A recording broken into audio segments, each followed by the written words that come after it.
nada más una pequeña corrección, es la microbiota, no el metabolismo, en la salud y enfermedad. Entonces, bueno, Hipócrates, ustedes saben que es el padre de la medicina y él ya nos comentaba que toda enfermedad comienza en el intestino. Obviamente aquí todavía no se sabía de la existencia de microorganismos que nos habitaban, todavía no se conocía la existencia de los metabolitos que influían en los miles de procesos que tenemos en nuestro cuerpo a nivel de funciones energéticas y bueno, todo lo demás. Pero él ya tenía alguna teoría de que todo comenzaba en el intestino, ¿no? Y creo que tal vez no sea tan complejo de entender desde que no sé si a lo mejor tienen papás no médicos o tienen conocidos no médicos o gente que no está en el área, y es muy común que les digan como de que por estrés se me inflamó la pancita, ¿no? Entonces, muchas de estas cosas ya se sabe, actualmente ya hay fundamentos fisiopatológicos que nos explican por qué el estrés nos puede afectar a nuestra salud, pero justamente ya hablamos un poquito de se me inflamó la pancita, estoy estresado, enfermedades y todo eso. Entonces, Hipócrates ya nos proponía, recuerden que Hipócrates hablamos del tiempo de los griegos, o sea, desde antes de nuestra era, hablaba un poquito de esta alteración y de las alteraciones intestinales con todas las demás enfermedades. Obviamente vamos a abundar un poquito, y es el propósito de esta plática, andar un poco en los mecanismos fisiopatológicos de una manera muy, muy básica, cómo es que nos afectan, ¿vale? A la salud y obviamente a la enfermedad. Para hablar de todo esto hay que hacer un poco de definiciones, ¿vale? Para que todos estemos en la misma página y podamos entender de qué estoy hablando con microbiota. Se conoce como microbiota a este conjunto de microorganismos, no hablamos específicamente solo de bacterias, porque eso es algo que se suele entender mucho. Microbiota hablamos solo de bacterias, ¿no? No, también hablamos de hongos, de arqueas que son antecesores de las bacterias, de virus, parásitos, ¿vale? Son los conjuntos de microorganismos, entiéndase por ellos los diferentes tipos de microorganismos unicelulares y, bueno, pluricelulares también, que van a residir en nuestro cuerpo. No solamente, y la microbiota no solamente se va a referir a microorganismos que habitan en nuestro intestino, que seguramente eso es algo que ya han escuchado, ¿no? Microbiota intestinal, pero el término microbiota engloba por completo el conjunto de bacterias que nos habitan. Y de hecho, no sé si han escuchado esa frase de que nosotros tenemos más bacterias en el cuerpo que células. Entonces, realmente son bastantes en la piel. Ahorita vamos a abordar un poquito de cómo está dividida la microbiota, pero, o sea, no es exclusivamente de la parte intestinal, ¿vale? Estas, se van a poder diferenciar de acuerdo a su comportamiento. Recuerden que hay bacterias buenas y bacterias malas, ¿no? Así de manera muy coloquial, muy muy informal. Y por eso es que se pueden comportar como comensales, como mutualistas y como patógenos. Recuerden que como comensales hacemos referencia a que las bacterias viven con nosotros y hacemos una relación, ¿vale? No hay ningún problema. Puede que solamente vivan ahí y no nos afecten, pero también tenemos una relación simbiótica con las bacterias, es decir, que esta interacción nos favorece a ambos. Nosotros les proporcionamos un medio, digamos una casita donde ellas pueden vivir, y asimismo, ellas nos proporcionan a nosotros metabolitos, de los cuales les voy a hablar más adelante, que son importantes en la regulación de todas las funciones de nuestro cuerpo, ¿vale? Y hacemos una relación mutualista y también, o sea, hay que entender que las bacterias no todo es bueno, también tiene el componente de que obviamente en proporción y en especies de bacterias, si estas se introducen a nuestro cuerpo, pueden causarnos infecciones de muchos tipos, gastrointestinales, del sistema nervioso central, infecciones en la piel, infecciones en vías urinarias. Entonces, quiero que entiendan que las bacterias no es como blanco o negro, simplemente depende mucho de la cantidad, de la cepa, de las especies que nosotros nos estén habitando, para que entendamos que todo esto funciona como una homeostasis. Y en cuanto empecemos a alterar estos factores que hacen que funcionemos normal, es cuando caemos en un estado sólido de enfermedad. Incluso nosotros podemos enfermar sin la presencia específicamente de bacterias patógenas, ¿ok? Y eso es lo que quiero que a ustedes les quede claro, porque a veces pensamos bacterias y solo si son patógenas nos causan daño. No, también una desregulación y una disminución de las bacterias buenas nos pueden causar enfermedades, ¿vale? Y eso es lo que vamos a abordar hoy. Otro término muy importante que quiero que se lleven a casa es el término microbioma, ¿ok? Porque seguramente, no sé si han visto que algunos artículos lo utilizan como un poquito indistintamente, ¿vale? Y es diferente. La microbiota como tal comprende el conjunto de microorganismos, ¿vale? Pero cuando nosotros hablamos de microbioma, nos hacemos referencia tanto a los microorganismos como al hábitat y como obviamente a los genes que las componen, ¿vale? Porque recuerden que también nosotros somos organismos complejos, tenemos el material genético y muchos de todos estos procesos que se regulan en nuestro cuerpo de forma normal o anormal están dictados por los genes. Es por eso que los genes toman un papel muy importante en la regulación de la salud. Es por eso que los investigadores decidieron que el término microbioma también teníamos que incluir al hábitat y a los genes, así mismo como los microorganismos, ¿vale? Entonces, hay que diferenciar esto seguramente porque si ustedes, espero se queden con muchas ganas de leer después de esta plática sobre la microbiota, se van a encontrar con estos términos, pero quiero que entiendan que no se pueden utilizar indistintamente porque son dos cosas diferentes, ¿vale? Y bueno, vamos a empezar un poquito más, entrar en materia. Ahora, una de las cosas que les comentaba hace un momento es que la microbiota se va a encontrar compartimentalizada, es decir, no vamos a tener, va a estar dividida en diferentes secciones de nuestro cuerpo y en función de eso va a ser la cantidad y las especies que vamos a tener, ¿vale? No es lo mismo la microbiota que vamos a tener nosotros en el intestino, que la microbiota que vamos a tener en la boca, que la microbiota que vamos a tener en el estómago, que la microbiota que vamos a tener en la piel. Es muy diferente, ¿ok? Y es por eso que se dice que se encuentra compartimentalizada. Y si se dan cuenta, voy a anotar un poquito por acá.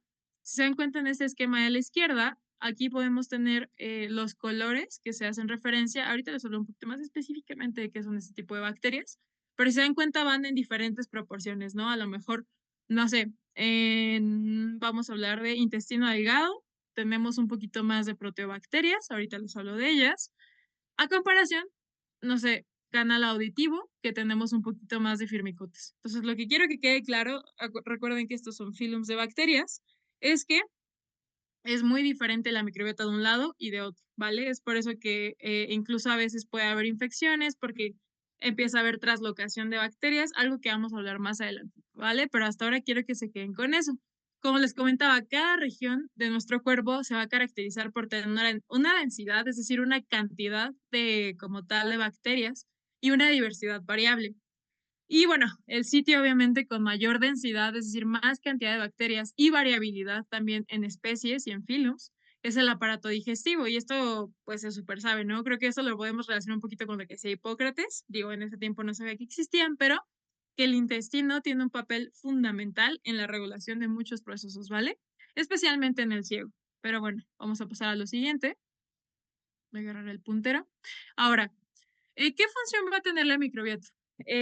Más allá como tal de lo que hemos escuchado, ¿no? Que la microbiota lucha contra las bacterias malas, ¿no? Y eso sí es muy real. O sea, las bacterias buenas que tenemos en el cuerpo, vamos a llamarlo así, bacterias buenas, sí, lo que hacen es habitarnos a nosotros y eso disminuye la capacidad que tengan bacterias patógenas de colonizarnos, ¿vale? Eso sí, por un lado. Pero por otro lado tienen funciones aún más relevantes, como es la absorción, el metabolismo y el reservorio de calorías. Ahorita vamos a ver cómo influyen en el metabolismo, ¿vale? También tiene una función de barrera protectora. Si ustedes recordarán en sus clases de inmunología, nosotros habíamos visto que en una de las, obviamente el sistema inmune antes de pasar a sistemas complejos de linfocitos y todo eso, tenemos la inmunidad innata. Y en la inmunidad innata esta va a estar compuesta por barreras, ¿vale? Por las células, por ejemplo, el epitelio respiratorio, el epitelio de la piel, son barreras que van a impedir que las bacterias o los patógenos entren a nuestro cuerpo. Pero también la microbiota juega un papel fundamental como una de estas barreras de la respuesta inmune, digámoslo así, o una barrera en nuestro cuerpo que tiene para prevenir la colonización de patógenos, ¿vale? Así como también tiene una función importante en el desarrollo y la regulación, y esto es muy importante, acuérdense de esto, la regulación del sistema inmune, ¿vale? La regulación de la respuesta del sistema inmune. Ahora, como les comentaba hace ratito, vamos a abordar de diferentes formas cómo es que la microbiota tiene un control de la inflamación y de la respuesta inmune. También tiene mucha importancia en el metabolismo de los fármacos, es algo que no abordaremos en esta clase, pero creo que es un tema de oportunidad a futuro. En el metabolismo de los ácidos biliares, en la producción de proteínas, perdón, justo en el metabolismo de las proteínas y en la producción sobre todo de vitaminas que son solubles en agua, ¿vale? De estas estamos hablando de la vitamina C y el complejo B, la microbiota también tiene una función importante en la producción de estos. Ustedes saben que la deficiencia del complejo B nos puede llevar a patologías, así como la deficiencia de la vitamina C, ¿no? Escorbuto. Pero bueno, sí, obviamente sí, la deficiencia como tal de la vitamina y así, pero también una disbiosis puede hacer que estas vitaminas no se utilicen de manera adecuada y eso nos puede llevar a un estado de enfermedad, ¿vale? Y como les comentaba por último, como una barrera intestinal, ¿vale? Como una barrera que nos va a ayudar a que estos patógenos no entren. Ahora, otra cosa importante, a lo largo de nuestra vida, desde que nosotros nacemos, e incluso si nosotros nacemos por parto vaginal, cesárea, no importa. Desde que nosotros nacemos y estamos en contacto con el exterior, ustedes saben que todo el mundo, en todos lados, en el aire, en todas las superficies que toquemos, en todos lados hay bacterias. Entonces, obviamente, en el útero no van a haber como tal estas bacterias colonizando el útero, ¿no? Porque pues la idea es que no haya alguna influencia de factores externos. Sin embargo, cuando nosotros salimos del útero de mami y empezamos a, como tal, a convivir con el medio exterior, desde que el bebecito ya sale, empieza a tocar fruta, empieza a tocar comida, empieza a tocar a mamá, mamá tiene microbiota en la piel, todo eso empieza a hacer como un modelamiento de las especies y de todo lo que vamos a tener como tal, como especies en nuestra vida, ¿vale? Entonces, si se dan cuenta, esta imagen solamente la puse. Es un tema muy complejo, como la composición de la microbiota a lo largo de la vida, pero quiero que aquí nada más se lleven que hay diferencias en cómo se encuentra la microbiota constituida cuando somos jóvenes a cuando ya somos adultos, cuando somos gente de la tercera edad, e incluso hay estudios muy interesantes, sugiero que los lean, sobre los centenarios, es decir, las personas que tienen 100 años o más, y cómo su microbiota es, o sea, es benéfica y eso también les ayuda a que ellos puedan vivir más tiempo, ¿vale? Ya hay estudios de eso, son recientes, y bueno, vamos a continuar. Ahora, como les comentaba, ¿de qué bacterias me estás hablando, Liz? Bueno, la microbiota se va como a componer principalmente de dos phylums, es decir, como dos familias grandes de bacterias, ¿vale? Aquí vamos a hablar de, quiero que se las lleven a casa, Firmicutes y Bacteroidetes. También vamos a tener proteobacterias, actinobacterias y otras especies, ¿vale? Pero recuerden que Bacteroidetes y Firmicutes consisten en un poquito más de un 90% de las bacterias que vamos a tener en nuestro cuerpo, ¿vale? Ahora, los firmicutes van a ser principalmente gram positivos y los bacteroidetes van a ser principalmente gram negativos. ¿Okay? Y esto sí es algo que tienen que tener en cuenta, sobre todo por el metabolismo que van a tener este tipo de bacterias, o sea, dependiendo de qué gram positivo o gram negativo sean. Como les comentaba, vamos a echar un poquito más ojo en los gram positivos, ¿vale? Como les comentaba, son principalmente firmicutes. Y estos gram positivos, quiero que pongan mucho ojo en que tienen que ver mucho con la producción de metabolitos que van a ser benéficos para la regulación de la respuesta del sistema inmune, como otras funciones que les voy a abordar más adelante. ¿De qué metabolitos estoy hablando? Butirato, propionato y acetato. Eso recuérdenlo, si tienen una libretita, anótenlos por ahí, porque los vamos a estar abordando en varias partes de la plática, ¿vale? Entonces, como tal, este grupo se llama ácidos grasos de cadena corta. Como tal, son el metabolito más importante que se ha identificado hasta la fecha. Obviamente hay muchísimos más, pero hasta la fecha los más importantes son estos tres, porque tienen funciones reguladoras no solamente del sistema inmune, sino también en el metabolismo de la insulina, en el metabolismo de la glucosa, y la lipogénesis, por ejemplo. Entonces ya se imaginarán que una alteración de estos nos puede hablar de alteración de la insulina, alteración de la glucosa, alteración en la obesidad, ¿vale? Entonces, esto para que vayan correlacionando un poquito con lo que vamos a hablar más adelante. Y bueno, igual vamos a tener las gram negativas que les contaba hace ratito. Igual tienen metabolitos, perdón, que pueden resultar tóxicos. Es por eso que les hablaba de las proporciones, ¿no? Pero vamos a seguir poco a poquito. Ahora, como les comentaba, estos ácidos grasos de cadena corta tienen muchas funciones y ya se han identificado. De hecho, si ustedes van y buscan cualquier enfermedad y le ponen y microbiota, les van a aparecer estos ácidos grasos de cadena corta en un casi 90-95%, porque ya se han identificado con su papel importante. Estos van a participar en la proliferación y el metabolismo de los enterocitos. Recuerden que también, dependiendo de la composición de los enterocitos también funcionan como una barrera. Y ustedes se acordarán, si habrán visto un poquito de la parte de cómo son las infecciones intestinales, enfermedades inflamatorias intestinales, mucho de lo que pasa es que estas uniones, como tal, entre los enterocitos, se van a ir perdiendo cuando tenemos un estado inflamatorio o un estado de una enfermedad, y eso hace que las bacterias vayan entrando y pues haya más, se favorezca más la inflamación, ¿no? Sin embargo, estos ácidos grasos de cadena corta, les comentaba, acetato, propionato y butirato, van a tener un papel importante también en la regulación del sistema inmune.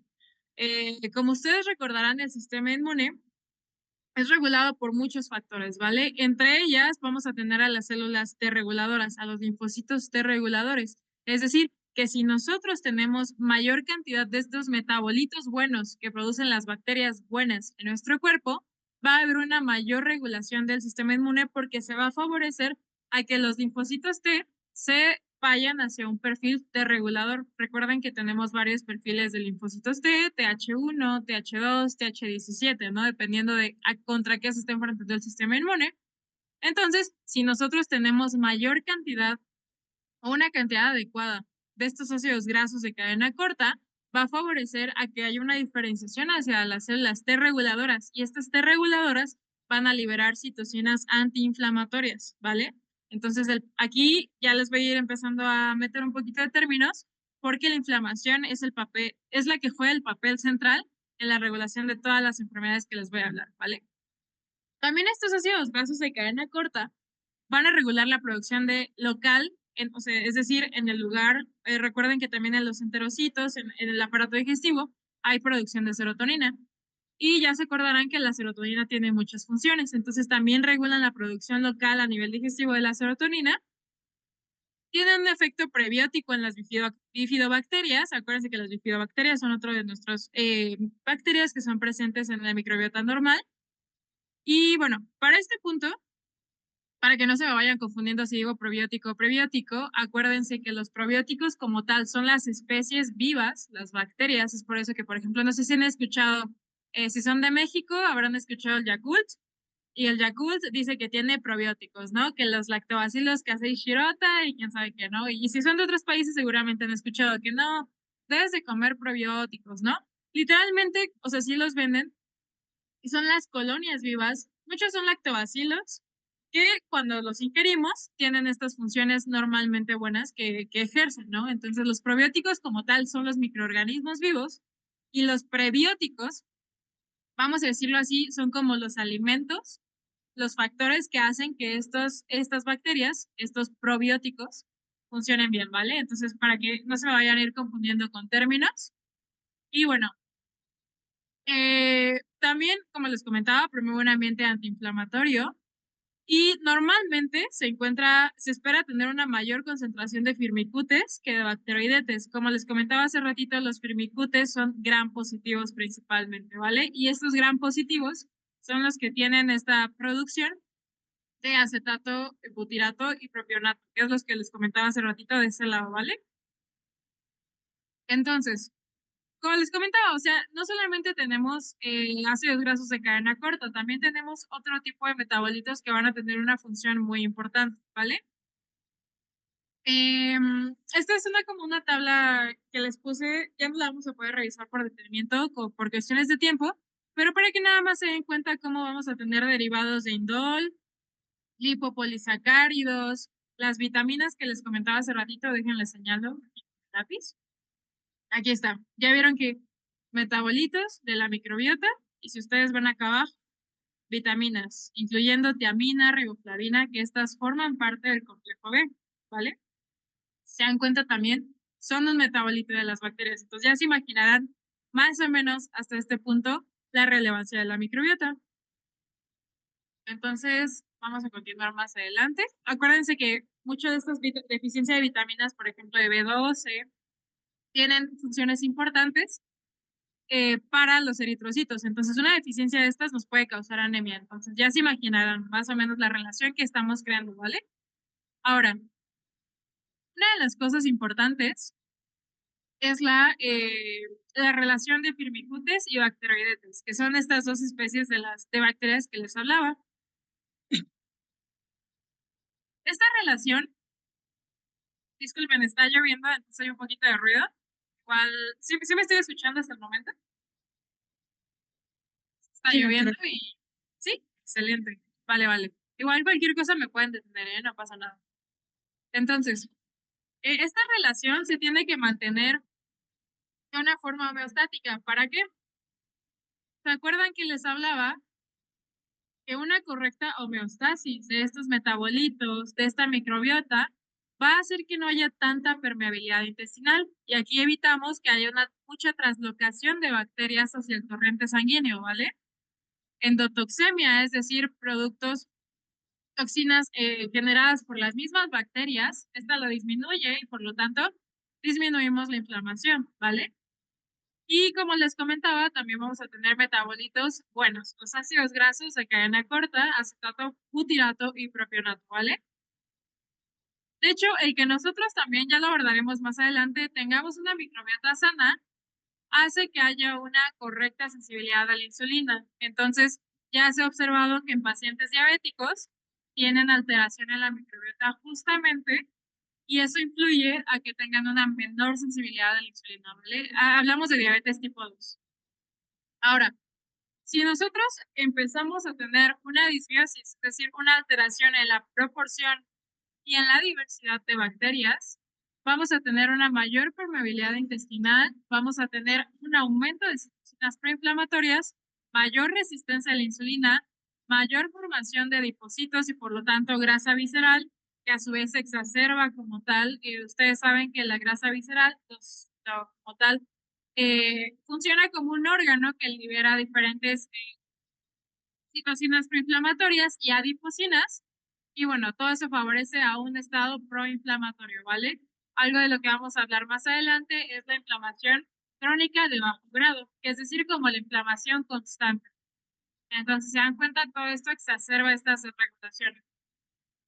Ahora, esto es lo mismo de lo que les hablaba, los factores que van a regular a la microbiota. Y bueno, entre muchos factores que van a estar regulando la microbiota van a ser la dieta. La dieta juega un papel importante, es decir, si ustedes suelen comer, por ejemplo, no sé, hamburguesas o comidas muy grasosas, ya se ha estudiado que las comidas con altas en grasa favorecen un estado proinflamatorio, es decir, que nos va a ser malo para nuestras bacterias, ¿vale? Entonces, tener una dieta inadecuada, se prefiere que la dieta mediterránea es la más amigable con la microbiota, ¿vale? Entonces, también puede alterar y favorecer una disbiosis. Otro de los factores muy importantes que como médicos y estudiantes de medicina estamos expuestos todo el tiempo es el estrés, ¿ok? El estrés ya se ha visto que tiene un papel muy importante en la regulación de estos procesos. Otro de los procesos es la disminución en la producción de serotonina, ¿ok? Ahorita lo vamos a abordar más adelante. Activación del sistema inmune y bueno, otra de las cosas es el consumo de antibióticos. Es por eso que se ha recomendado, déjenme mover para ver si podemos saber la definición del ruido, pero seguramente ya han escuchado que los antibióticos barren con las bacterias buenas y malas, ¿ok? Entonces, el que se consuman antibióticos de manera indiscriminada hace que tengamos pérdida de estas bacterias buenas de las que les he estado hablando. Y bueno, perdón, por estos pequeños inconvenientes.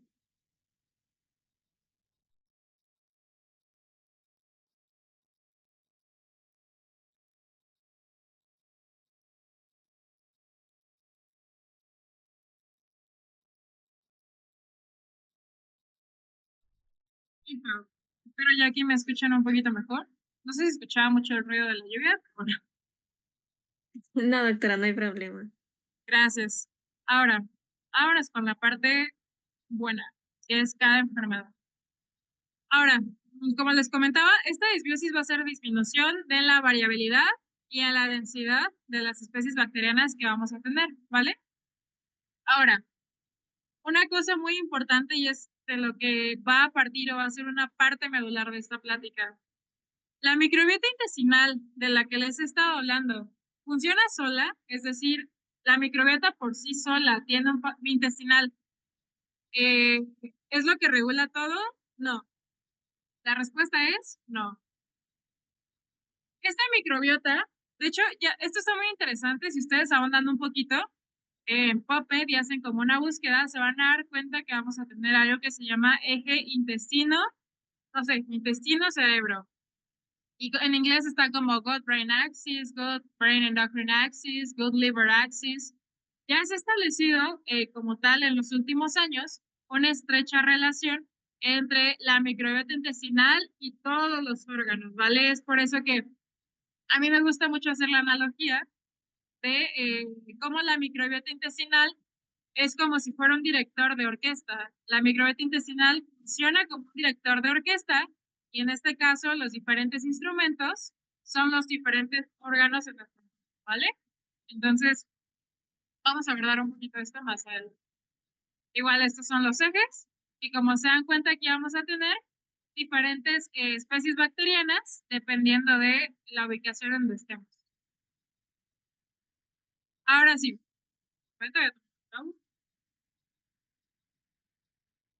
listo. Vámonos con la microbiota intestinal.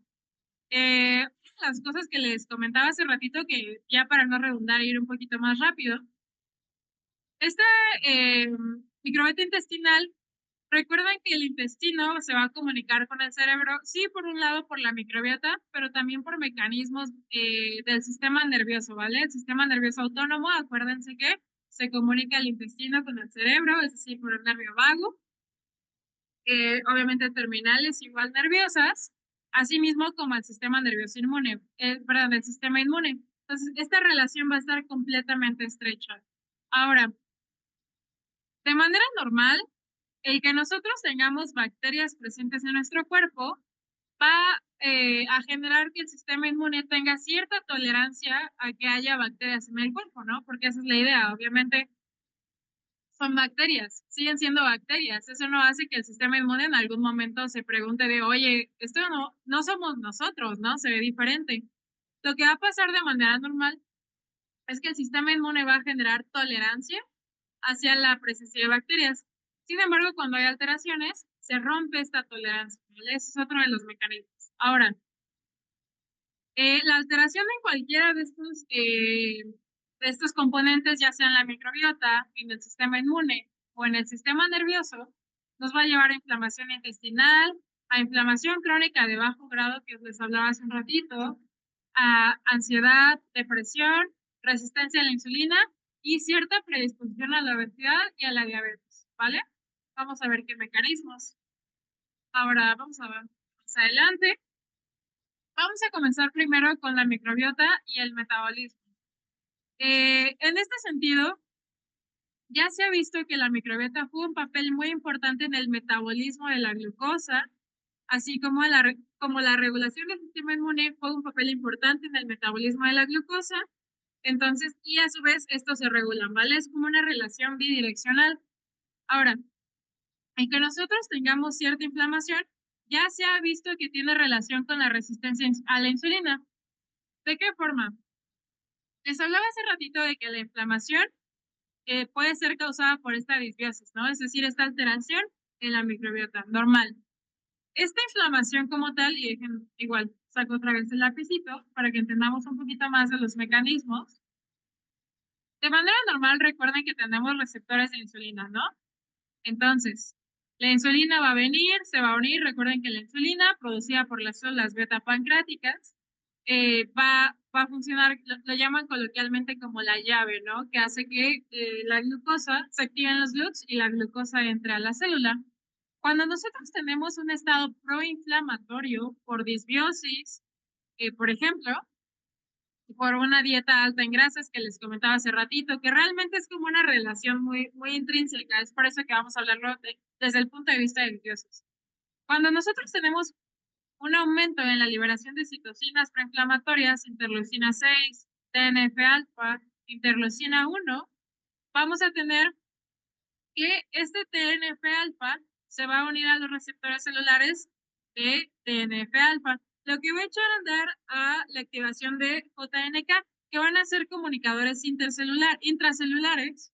Y esto, directamente el efecto que va a tener es en la inhibición del sustrato del receptor de la insulina. Si nosotros inhibimos como tal a este sustrato del receptor de insulina, no va a haber un correcto acoplamiento de la insulina a su receptor y por lo tanto no se va a activar esta señalización normal que recordaremos de manera muy rápida activa a los GLUTs. Obviamente recuerden que los GLUTs son los transportadores que van a hacer que la glucosa entre a las células. Entonces estos mecanismos inflamatorios inhiben esta parte de que la insulina entre correctamente, se acople correctamente a los receptores de insulina y de esta forma no hay tanta efectividad de la insulina. Ya le sonará un poquito eso a diabetes, ¿no? A diabetes mellitus tipo 2, en donde nosotros tenemos como tal la insulina sí se está produciendo y todo, no hay ningún problema. El problema es que esta insulina no se acopla correctamente o hay resistencia a la insulina y eso hace que no haya activación de GLUTs y por lo tanto, por más glucosa que nosotros tengamos en el torrente sanguíneo, no va a entrar a la célula, ¿vale? Entonces, ya se ha observado en pacientes con resistencia a la insulina. Recuerden que resistencia a la insulina, o sea, solamente un 30% de los pacientes que tienen resistencia a la insulina van a desarrollar diabetes, ¿vale? Y obviamente esto hablamos de un periodo de tiempo, porque si esto progresa, pueden llevar a desarrollar los diabetes. Y en pacientes con resistencia a la insulina, en este artículo que tenemos acá abajo, se han visto que existen altas cantidades de fecalibacterias y roseburias, y estas van a favorecer este estado proinflamatorio y por lo tanto a que no haya un correcto funcionamiento de los receptores de insulina y por lo tanto de los GLUTs, ¿vale? Ese es hasta ahora el mecanismo que se ha visto. Obviamente son muchos más y hay muchas cosas que no están completamente entendidas, pero sí podemos vislumbrar un poco el impacto que tiene esta inflamación causada por la disbiosis en el funcionamiento de los GLUTs y de los receptores de insulina, ¿vale? Eh, Otra de las cosas que les había comentado hace ratito es que el que nosotros tengamos mayor tejido adiposo visceral hace que se empiecen a liberar adipocinas y citocinas proinflamatorias, ¿no? Acuérdense que si ustedes recuerdan sus clases de fisio, cuando nosotros tenemos activación de macrófagos en el tejido adiposo, vamos a aumentar el estrés oxidativo y este estrés oxidativo juega un papel fundamental porque nos va a favorecer un daño endotelial. Este daño endotelial a nivel vascular periférico, por ejemplo, puede favorecer a que empiece a generarse otro tipo de patologías muy relacionadas con el síndrome metabólico. Por eso es que el síndrome metabólico está como unido diabetes, resistencia a la insulina, obesidad e hipertensión, ¿vale?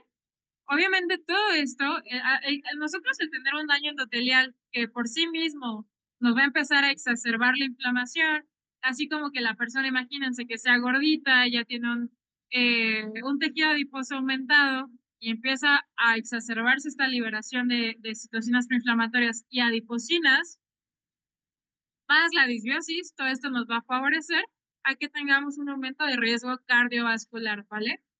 ¿Y esto por qué? Ya se han encontrado, esto igual, estos son los bacteroides vulgatus y los bacteroides dorei. De manera normal, van a preservar la integridad de la pared intestinal, lo que les comentaba, las uniones entre los enterocitos, así como también reducción de la producción de lipopolisacáridos, ¿ok? Cuando se ha observado que en pacientes con obesidad, sobre todo obesidad, sobrepeso también, pero sobre todo obesidad, tienen una cantidad disminuida de estas bacterias. Si nosotros como tal disminuimos eh, esta integridad de la pared intestinal, favorecemos la translocación de bacterias. Si nosotros aumentamos, porque no hay regulación de la producción de lipopolisacáridos, si ustedes se acuerdan, los lipopolisacáridos eran reconocidos por los TLRs, es decir, los receptores en las células del sistema inmune y eso va a hacer que se active la respuesta inmune, ¿vale? Entonces, se dan cuenta, son muchos mecanismos, pero finalmente todos están relacionados como si fuera una telaraña, ¿vale? Vamos a continuar. Esto me lo voy a saltar un poquito porque por cuestiones de tiempo, esto igual. Y vámonos a esta parte.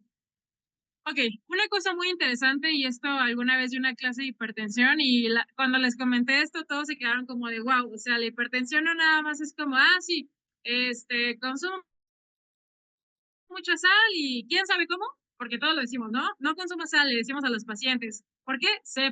Bueno, la razón por la que la sal, la disbiosis y la hipertensión están relacionados yace también en la respuesta del sistema inmune. ¿Por qué? Si nosotros consumimos altos niveles de sal, vamos a disminuir la cantidad de lactobacilos.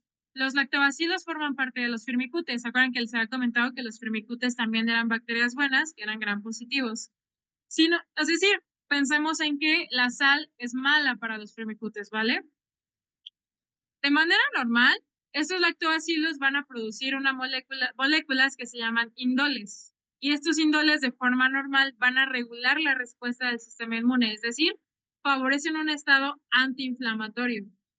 Si nosotros disminuimos la cantidad de lactobacilos porque nosotros consumimos de que desayuno y le echo, bueno, en México somos muy acostumbrados a comer tacos y a esos tacos, luego no sé si han visto que la gente luego le pone sal todavía y el taquero te dice, ¿le paso la sal, joven? Y pues, o sea, no.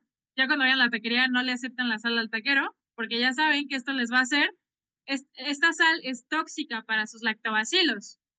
Si disminuimos la cantidad de lactobacilos, disminuimos el indol. Si disminuimos los indoles, esta regulación del sistema inmune no se va a dar correctamente, ¿vale? Acuérdense que estamos hablando a nivel del intestino, pero si disminuye esta cantidad, las células del sistema inmune, los linfocitos T, en vez de diferenciarse un perfil T regulador, se van a ir a un perfil TH17. Esto va a hacer que se libere interleucina 17, que es una citocina proinflamatoria, lo que va a favorecer como tal disfunción endotelial. ¿Y esto en qué se va a traducir? En que los vasos no sean suficientemente capaces de tener una buena modulación, ¿vale? Acuérdense que la hipertensión es como el aumento de la presión que dan los vasos hacia la sangre, ¿no? El aumento de la presión arterial. Asimismo, no solo por el lado del daño endotelial, que ya se imaginarán las consecuencias que puede tener, sino que también la interleucina 17 directamente ya se ha observado que aumenta la reabsorción de sodio y cloro. Entonces, ustedes acuérdense que el sodio jala agua. Si nosotros aumentamos la reabsorción de sodio, vamos a aumentar, a favorecer a que el agua no se excrete normalmente, ¿vale? En los túbulos como tal de la nefrona. Y acuérdense que justo una de las cosas que se busca y de los fármacos que, por ejemplo, le damos a los pacientes con hipertensión, tienen mucho que ver con diuréticos. Entonces, ¿por qué? Porque lo que queremos hacer es que muchos pacientes que, por ejemplo, tienen estos problemas, tienen edema y el que retengan líquidos hace que aumente la volemia. El aumento de la volemia hace que aumente la presión arterial, ¿vale? Entonces, ya irán entendiendo, me imagino, hasta este punto el impacto que tiene el que ustedes coman mucha sal y en los mecanismos como tal el aumento de la presión arterial, ¿va? Entonces, esta es la razón, ya no van a ser esos médicos que dicen, quién sabe por qué, pero no coma sal, ahora ya saben por qué, ¿vale? Igual esta es una tabla muy breve de cómo eh, la microbiota intestinal influye en procesos como la aterosclerosis por la formación de ciertos metabolitos que favorecen la formación de estas placas de ateroma y son directamente productos de la microbiota, como la hipertensión, como la falla cardíaca y como la enfermedad renal crónica. No vamos a andar un poquito porque hay cosas que quiero hablar que creo que valen mucho la pena.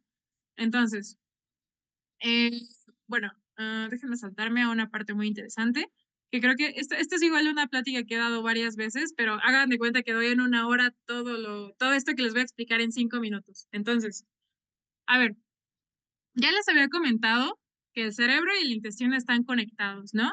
Habíamos hablado de mecanismos tanto inflamatorios, citocinas inflamatorias, perdón. Habíamos hablado de que las neuronas también no solamente van a detectar neurotransmisores, sino también citocinas proinflamatorias, es decir, los nervios periféricos, y eso va a llevar la señal al cerebro, ¿no? De, hey, estamos inflamados. Bueno, yo les había comentado hace un momento que la inflamación causada por la disbiosis perdón, que la disbiosis nos va a causar inflamación.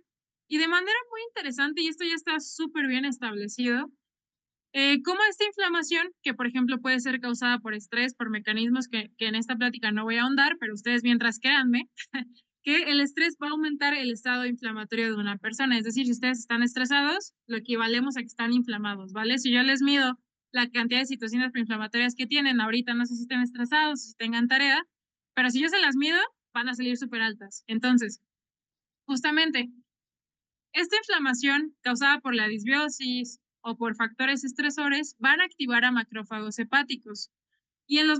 Como tal en el hígado se va a empezar a activar la indolamina 2,3-dioxigenasa, la IDO. Ahora, quiero que tengan en cuenta y que se queden con esta enzima, ¿vale? Esta enzima se relaciona mucho con el metabolismo de la serotonina. ¿Se acuerdan que la serotonina es un neurotransmisor que nos hace que nos sientamos bien? Entonces, hagan de cuenta, yo lo veo como que la indolamina 2,3-dioxigenasa secuestra la felicidad. ¿Por qué? ¿Se acuerdan que el precursor de la serotonina es el triptófano? Bueno, se dan de cuenta que cuando empezamos a tener mucha inflamación por esta disbiosis, se va a empezar a activar en el hígado a los macrófagos y estos van a activar a esta enzima que tenemos de este lado, la indolamina 2,3-dioxigenasa, ¿ok? Esta va a secuestrar al triptófano para hacer cosas malas. Ahorita les hablo de qué cosas, pero hagan de cuenta que se roba el triptófano. Si nosotros nos robamos al triptófano, ¿qué sustrato vamos a tener para la producción de serotonina? No sé si han visto ese meme de inyéctenme con la de serotonina. Bueno, pues ¿por qué? Porque justamente la serotonina tiene un papel fundamental en nuestro estado de ánimo y también está relacionado con trastornos como la depresión y la ansiedad. Entonces, si nosotros disminuimos el metabolito necesario para que se sintetice la serotonina, aumentamos como tal el riesgo de tener, por ejemplo, depresión o ansiedad. Entonces, como les dije, por un lado, la indolamina secuestra al triptófano y disminuimos la cantidad de serotonina que sintetizamos por esto, ¿vale? Pero no solo eso, o sea, la indolamina no le basta, 2,3-dioxigenasa, no le basta con robarse nuestro triptófano, sino que también esta se lo va a llevar para la síntesis de quinureninas. Si ustedes investigan un poquito más de las quinureninas, se van a dar cuenta están muy relacionadas con estos estados de ansiedad y depresión, ¿vale? Ya hay una estrecha relación completa entre estos metabolitos y entonces esto va a hacer que las personas tiendan a tener un ánimo más bajo. Ya se imaginarán que entonces yo les estoy hablando de la famosísima relación, que busco la goma, que no la encuentro, ahí está, la famosísima relación entre la depresión, ansiedad y la microbiota, ¿vale?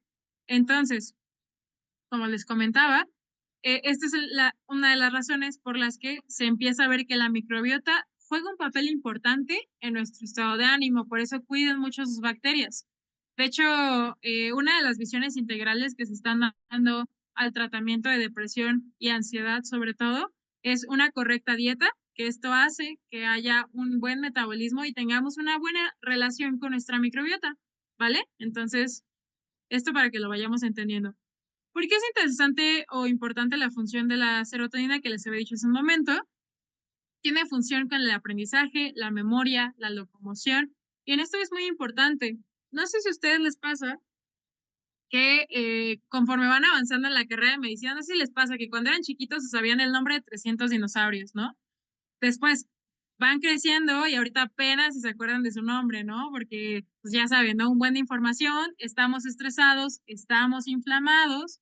Esta inflamación, regreso para acá, hace que empecemos a tener menos niveles de serotonina, más niveles de quinureninas, y ya se ha estudiado cómo las quinureninas tienen una relación estrecha con neurotoxicidad, específicamente en áreas que tienen importancia en la memoria, como el hipocampo. Entonces, si nosotros estamos muy estresados, tenemos disbiosis, comemos súper mal, favorecemos la producción de estas quinureninas que son dañinas para el hipocampo. Si empezamos a dañar el hipocampo, se les va a olvidar hasta dónde dejaron las chanclas, ¿no? Entonces, esa es la idea de por qué es importante que cuiden su microbiota, que cuiden su dieta, porque pues recuerden que la dieta es lo que va a hacer que la microbiota esté feliz o le den en toda la torre y se la acaben, ¿vale?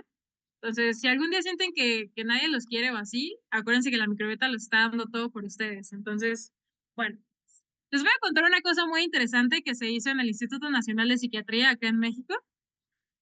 Y este estudio se hizo en estudiantes de la Escuela Médico Naval.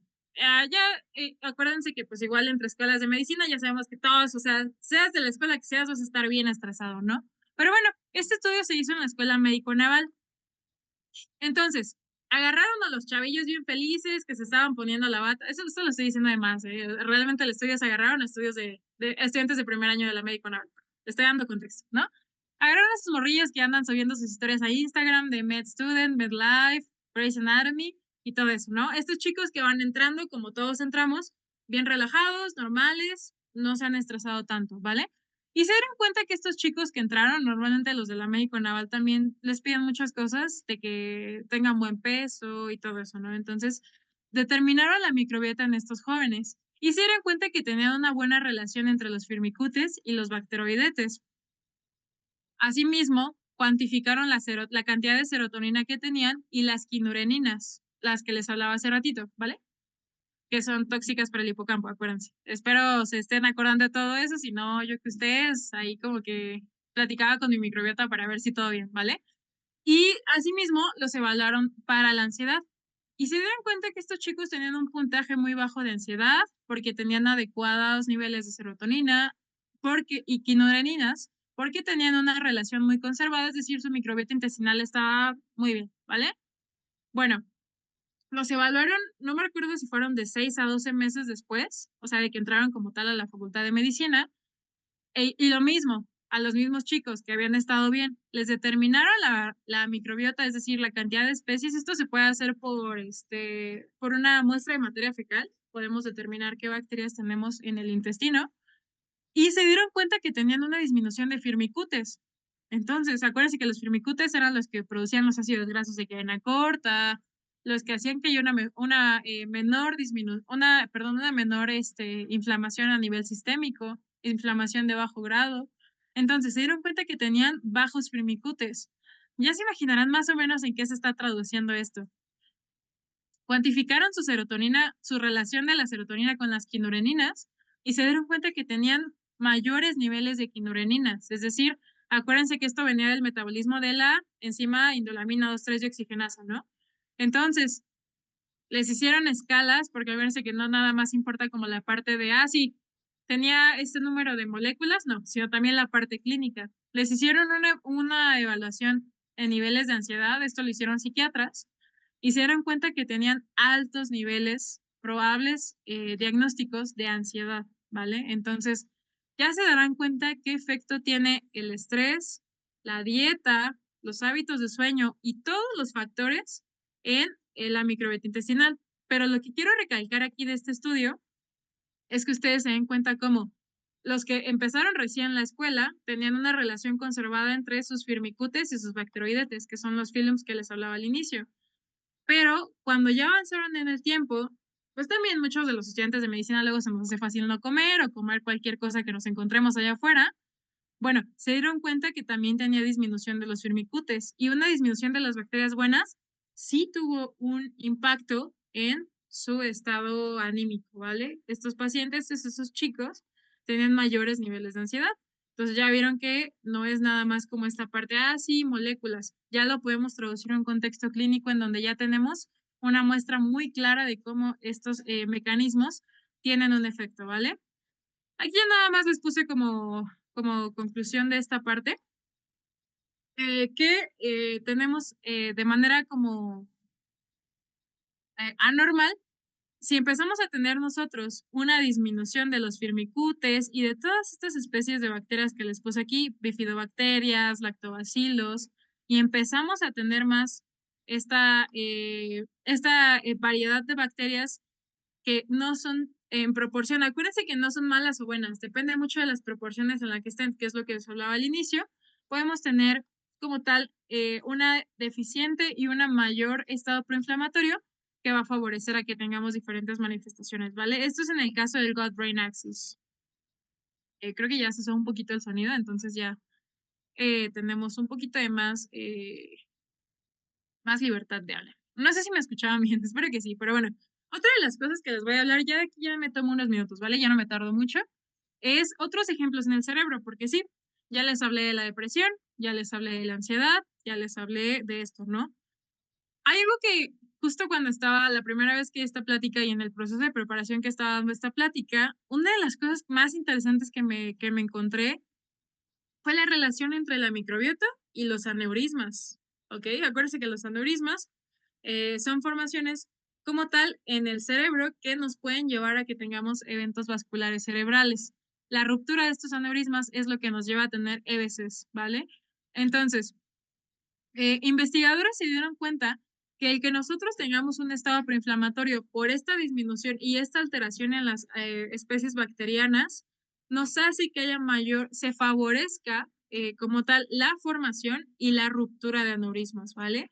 Por mecanismos que implican desde que empezamos a tener inflamación a nivel sistémica. Acuérdense que también la inflamación causada por la disbiosis hace que esta de manera normal, la barrera hematoencefálica no es permeable, ¿vale? No es tan permeable. Por eso es que es un estado, o sea, el cerebro de forma ideal no tendría por qué estar inflamándose, ¿vale? Porque acuérdense que es una estructura muy importante, o sea, no es lo mismo que me inflame el intestino, pues sí, como que el cuerpo dice, no hay problema, es el intestino, pero inflamar el cerebro es algo peligroso, ¿vale? Entonces, porque se ha observado que una desregulación en estas especies de microbiota y una disminución en la diversidad nos pueden causar y favorecer la formación y la ruptura de aneurismas, ¿vale? Esto lo voy a abordar un poquito más rápido. Y bueno, otra de las cosas muy interesantes que abordé en la última plática de anorexia nerviosa, y eso la verdad es que no lo conocía hasta entonces, es que en la anorexia nerviosa vamos a tener cambios en esta microbiota intestinal. Se tomaron igual muestras de chicas que sufrían anorexia nerviosa y se dieron cuenta que las chicas que tenían anorexia nerviosa tenían mayor nivel de las Methanobrevibacter, ¿ok? Metano, ya se imaginarán a qué les suena, son bacterias formadoras de metano, ¿ok? De manera normal, acuérdense que nosotros, que no, digamos, no tenemos anorexia, tenemos hambre, ingerimos comida. Sin embargo, estos pacientes suelen tener dietas muy bajas en calorías o suelen no comer. Entonces, esto hace que su cuerpo se esté adaptando al igual que la microbiota y empiecen a tener mayor nivel de estas bacterias, Methanobrevibacter.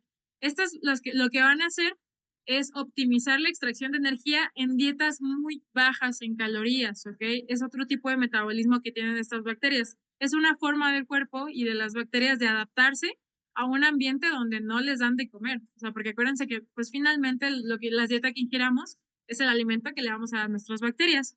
Entonces estas chicas que tienen, chicas digo porque son en un 90%, que tienen anorexia se dieron cuenta que tenían más la expresión tenían más cantidad de estas bacterias porque se favorecía a que optimizaran esta producción de energía, aunque tuvieran muy baja cantidad de alimentos, ¿vale?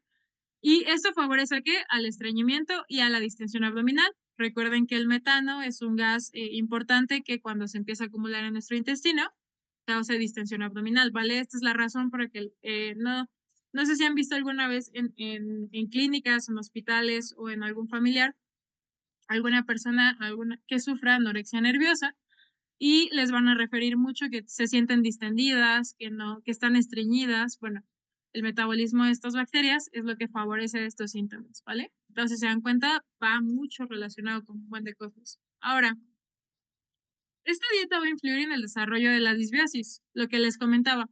Lo que ustedes coman es lo que le van a dar de comer a sus bacterias, y ya ustedes sabrán cuánto quieren a sus bacterias, y espero hayan entendido el mensaje mucho de esta plática. Entonces, por eso mucho se dice de que somos lo que comemos, ¿vale? Porque gracias a los nutrientes o no nutrientes que nosotros estemos ingiriendo en la dieta, es lo que va a favorecer a que tengamos una cantidad adecuada de bacterias buenas y una disminución de las bacterias que nos causan un poquito de más daño, ¿vale? Y todo esto ya me parece que es de las últimas, ya aquí ya para no profundizar tanto. Bueno, de manera normal, lo que les comentaba, esto es como para que hagamos un poquito de repaso de lo que les he estado comentando en todo este ratito. De manera normal, nosotras vamos a tener, si ingerimos una dieta balanceada, ingerimos una cantidad adecuada de prebióticos, por ejemplo, muchos se encuentran en el yogur, de probióticos, le damos buen alimento a nuestras bacterias, en nuestro cuerpo vamos a tener un perfil más antiinflamatorio, es decir, vamos a tener un perfil de linfocitos T reguladoras, vamos a tener como tal una mayor producción de interleucina 10, que interleucina 10 es una citocina antiinflamatoria. Vamos a tener una adecuada proporción de ácidos grasos de cadena corta, que ya les he explicado un poquito de sus funciones. Todo va a funcionar muy bien, ¿vale? Pero ¿qué va a pasar cuando nosotros y bueno, asimismo vamos a tener excelente producción de serotonina, vamos a tener una adecuada producción y activación de neurotransmisores como GABA, dopamina, norepinefrina, un adecuado utilizamiento de glucosa, que es lo que les hablaba hace ratito. Bueno, todo va a estar como, no sé, la película de Barbie, ¿no? En el mundo de Barbie, Barbieland, todo va a funcionar excelente. Pero, ¿qué va a pasar cuando empezamos a tener alteraciones en la microbiota, ya sea por la dieta, ya sea porque estamos muy estresados? Bueno, aparte de que vamos a tener una mayor liberación de cortisol, que ya se ha estudiado que el cortisol también tiene efectos negativos sobre nuestra microbiota, vamos a favorecer, como les comentaba aquí, a que tengamos a que tengamos una diferenciación hacia linfocitos TH17, TH1 y TH2. Acuérdense que estos son proinflamatorios. Aquí estamos hablando a nivel primero de la barrera como tal del intestino, pero esto acuérdense que les comentaba que el intestino y el cerebro están comunicados.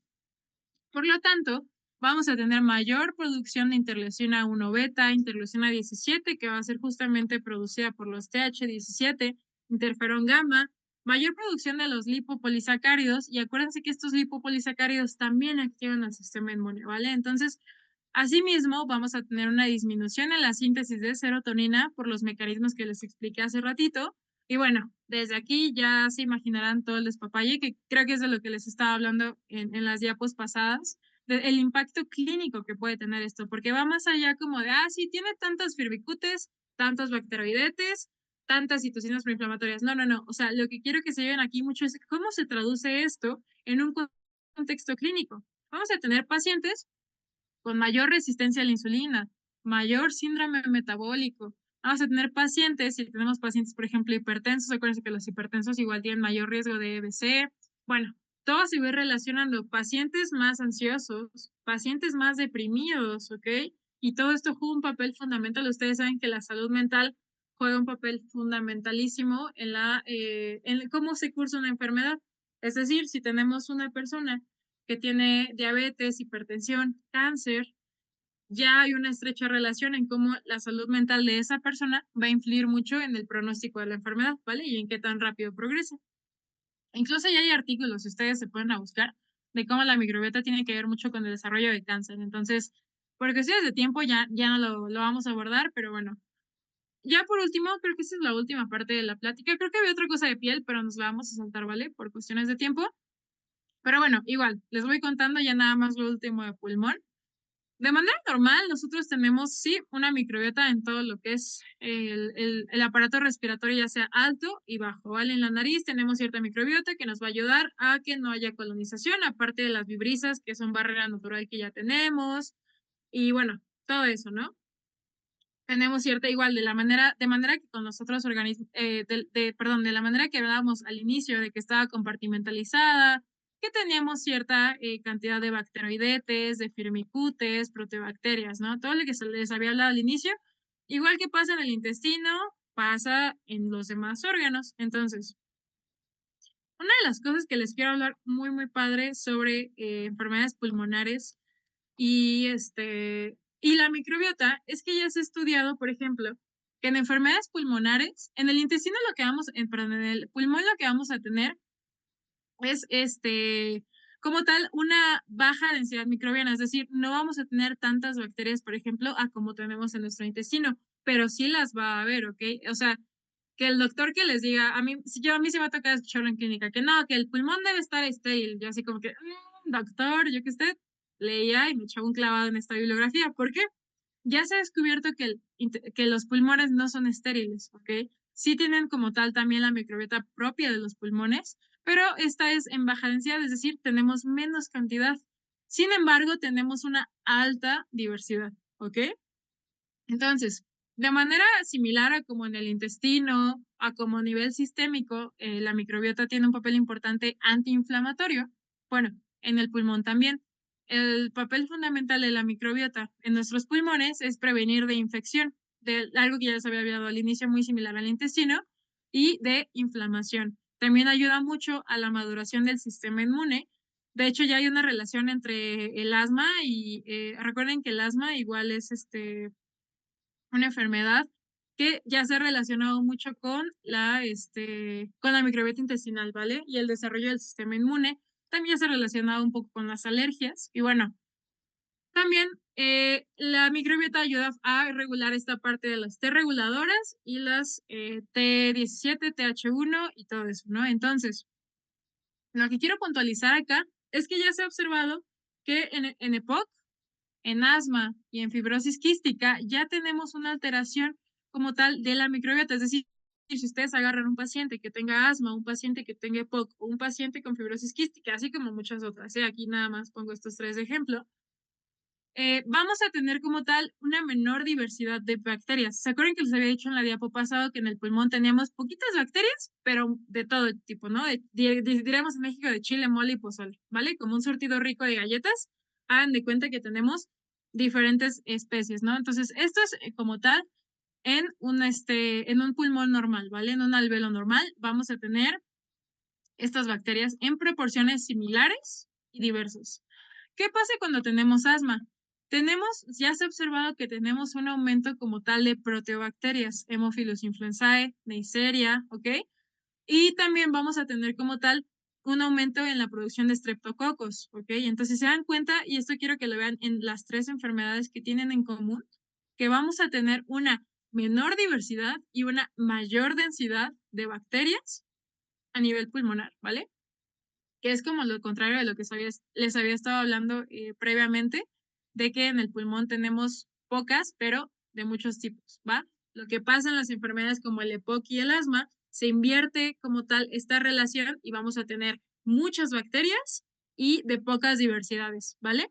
Entonces, obviamente van a aumentar claramente las bacterias que pueden ser patógenas y que van a favorecer la inflamación de los alveolos y, bueno, dependiendo obviamente el tipo de alteración, ¿va? Dependiendo de eso, es cómo se va a desarrollar la enfermedad. Ahora, bueno, esto no lo vamos a saltar. Acuérdense que la microbiota intestinal tiene una conexión con todo lo demás. Y bueno, igual yo creo que nos vamos a saltar la de la piel porque no sé qué hora tenemos, pero creo que ya me pasé un poquito de tiempo, ¿vale? Pero bueno, espero haya quedado bastante claro cómo es que la microbiota tiene un papel fundamental. ¿En qué? En el control como tal de nuestro estado de ánimo, es decir, sí, o sea, para los que dicen que a mí nada me mueve, sí, mijito, sí te mueve y la microbiota te mueve tu estado de ánimo, te mueve en que no te inflames cuando te estreses, te mueve en cómo respondes al estrés, o sea, te mueven muchos factores, ¿vale? Entonces, el que dice a mí nada me mueve, temo decirte que te mueve tu microbiota, ¿vale? Ahora, como les comentaba, qué altera como tal esta microbiota?